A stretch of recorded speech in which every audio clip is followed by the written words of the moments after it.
Hey guys, it's Roderick. I'm here with Resurrection of Magneto number 4. Now, if you watch my other review about the Resurrection of Magneto number 3, you can hear me kvetching a bunch about how I don't think this issue was needed, and it confirmed my worst suspicions, right?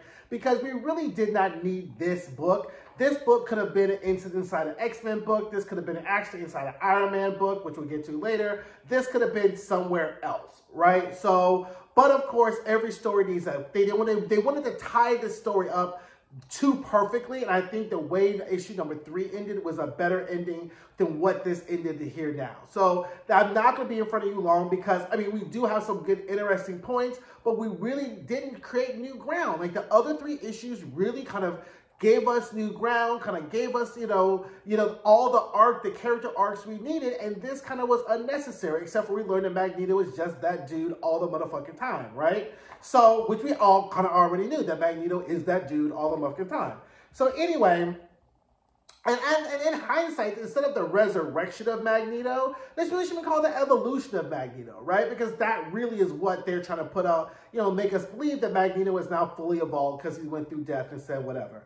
So anyway, we start off with, and I have a criticism with this book too. So the book starts off with Magneto attacking an Orchis base because Storm has told him everything that's happened while he was gone.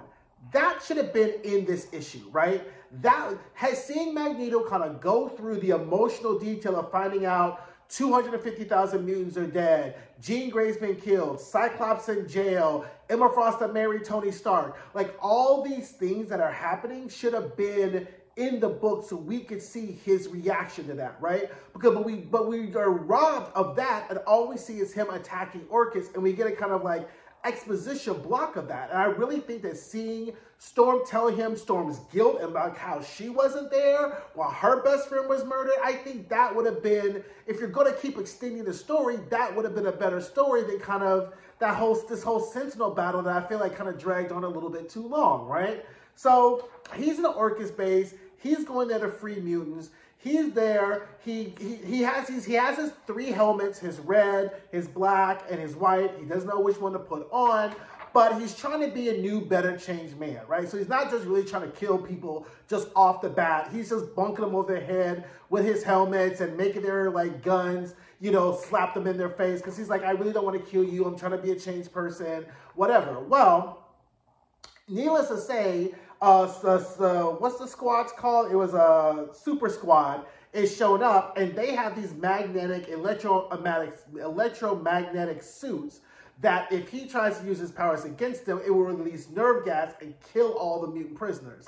So then we get this pondering, right? He was like, so what do I do? Do I use the black and try to negotiate? Do I do white and try to be a better person? Or do I try to do something, you know, a little bit more like my old self or whatever? So we're like, what does he do? So what he does really is he causes the circuits in their suits to crumble and collapse upon themselves, and they go from being they're literally just flesh balls hovering in the air, right? I was like, that's a solution, right? Because the X-Men really aren't really playing games with Orchis no more, right? And I know a lot of people are like, oh my God, the X-Men are killing people. Nobody was complaining when Orchis was out here killing all these mutants, right? So all these people who are complaining about Orchis, about the X-Men murdering humans, have a seat. Have several seats, right? Because at this point, you done showed up, blew up our whole ass gala, got us in detention centers, you got super sentinels, all bets are off, right? So anyway, the mutants are overjoyed and they're hopeful because like Magneto's here,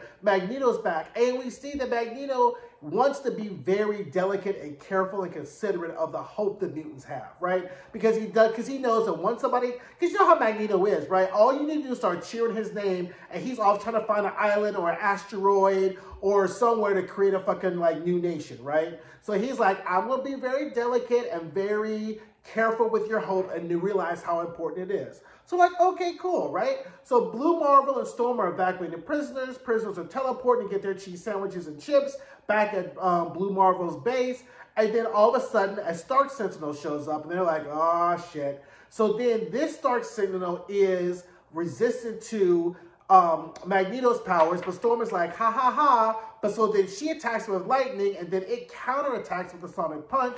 Blue Marvel attacks, and then it neutralizes Blue Marvel. So then Eric Magneto has to already destroy the Orchis base. So then he raises the Orchis base and makes two fists, and then he goes to attack it, but it's not really doing a punch, right? It's not really doing anything. And the Sentinel's like, you gotta do something else because that ain't really doing nothing, right? So then we get kind of a redo of what we saw in the third issue, where Magneto gets two rods, grabs them in the hand, Blue Marvel grabs one, Storm grabs one, and we do another circuit. And I'm like, we get it. You and Storm make a circuit. Okay, you and Storm and Blue Marvel make a circuit. We get it. Like, again, we're not getting any new territory. We weren't really getting anything new. So he creates this electromagnetic circuit to animate the fist so that they pummel, like, the Sentinel to open up a crack for Storm and Blue Marvel and Magneto to cause it to explode, right?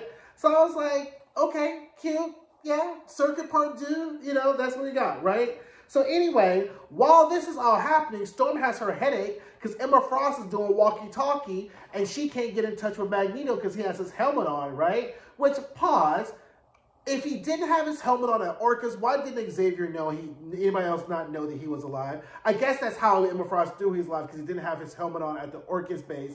And Xavier's in no place, Rachel's in no place, don't know where Betsy is, don't know where Quantum is, don't know where the Cuckoos is, don't give a fuck about Quentin Quire because he's as useless as an asshole with an elbow. So I'm just like, how come nobody else put out the telegram that Magneto was alive, right? So anyway, she's like, look, I need Magneto to do me a favor.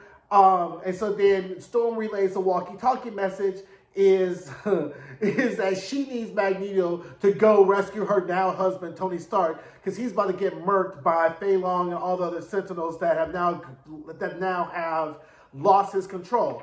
If you want to read about what's going on with there, check out my Invincible Iron Man issues 16 and 17 review, which is already up, so that way you can catch up where Magneto is going, why he's doing there, and why it's so important that Magneto shows up to go help Tony, right? So anyway, let me know what you think. Like I said, it could have been, you know, we could have done it, but I think the whole point of this issue is the ending of Magneto going and helping Tony Stark, because if you don't know, Magneto, Tony Stark have a very contentious, kind of fraught relationship, and this is supposed to be Magneto, you know, again, Walter Hawkins song, change, change, change, so he's going to go and help he's going to go help Iron Man.